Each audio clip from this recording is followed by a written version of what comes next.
இயேசுவில் எனது அன்பிற்குரியவர்களே, உங்களுக்கு என்னுடைய இதயம் கனிந்த வாழ்த்துக்கள். வணக்கம்.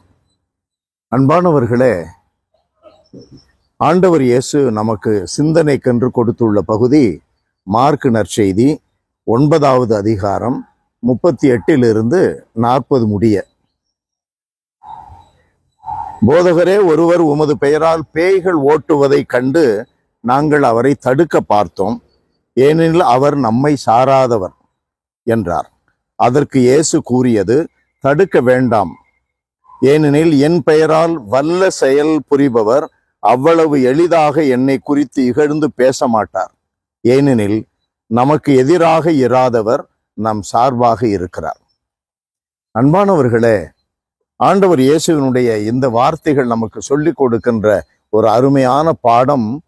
நம்முடைய குறுகிய புத்தியிலிருந்து நாம் விடுதலை அடைய வேண்டும். விசாலமான இதயம் வேண்டும். 1000 விதமாக கடவுள் இந்த உலகில் அவருடைய அரசை நிலைநாட்டுவார், அதை வளர்த்தெடுப்பார்.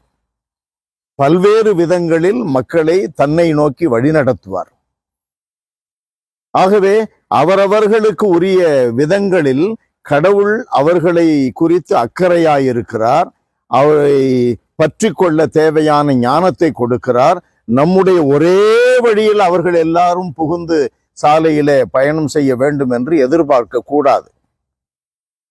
இந்த வேளையில் நாம் பிரிந்த சகோதரர்களை பற்றி ஒரு முக்கியமான எண்ணத்தை வைக்க வேண்டும்.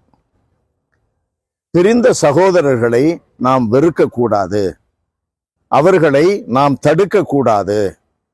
காரணம் என்ன? இயேசுவை போதிக்கிறார்கள். நம்மிலே பலர் செய்யாத பணியை அவர்கள் செய்கிறார்கள்.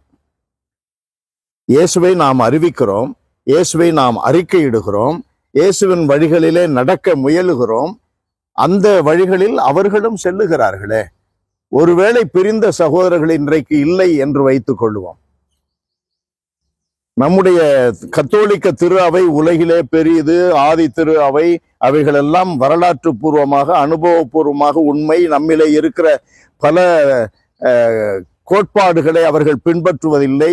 அவர்களுக்கென்று ஒரே ஒரு கோட்பாடு, இயேசுவை அறிவிக்க வேண்டும், நம்ப வேண்டும், இயேசுவின் பாதையிலே நடக்க வேண்டும். அன்னை மரியாவை ஏற்றுக்கொள்வதில்லை, அல்லது நற்கருணை பிரசன்னம் அவர்களுக்கு ஒன்றும் இல்லை, பாவ அறிக்கை தேவையில்லை என்பதை போல எல்லாம் அவர்களுடைய பாணியிலே சொல்லுகிறார்கள். அதற்கு விவிலியத்திலே கூட ஆதாரம் இல்லை என்று வைத்துக் கொள்ளலாம். கத்தோலிக்க திரு அவையிலே ஆதாரம் இருக்கிறது. மிக வரலாற்றிலும் விவிலியத்திலும் மக்களுடைய வாழ்விலும் ஆதாரம் இருக்கிறது என்பதையெல்லாம் ஒரு பக்கம் வைத்துவிட்டு, பிரிந்த சகோதரர்களுடைய அறிவிப்பு பணி நடைபெறாவிட்டால் அத்தனை 1000 பேர் இன்றைக்கு இயேசுவினுடைய பெயரை உச்சரிக்கவே மாட்டார்களே.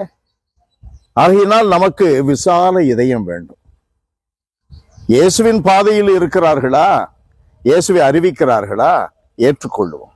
அவர்களோடு நல்ல உறவு வைத்துக் கொள்ளுவோம். அன்பு நிறைந்த எங்கள் இறைவா, உம்மை போற்றி புகழுகிறோம், வாழ்த்தி வணங்குகிறோம். ஆண்டவரே, தாழ்மையோடு உம்மை ஆராதித்து எங்களை ஒப்புக் கொடுக்கிறோம். எங்களுக்கென்று நீர் கொடுத்துள்ள இந்த இறை நம்பிக்கை பாதையில் திடமாக நடக்கின்ற அதே வேளையில் மற்றவர்களும் நடந்து வருகிறார்கள்.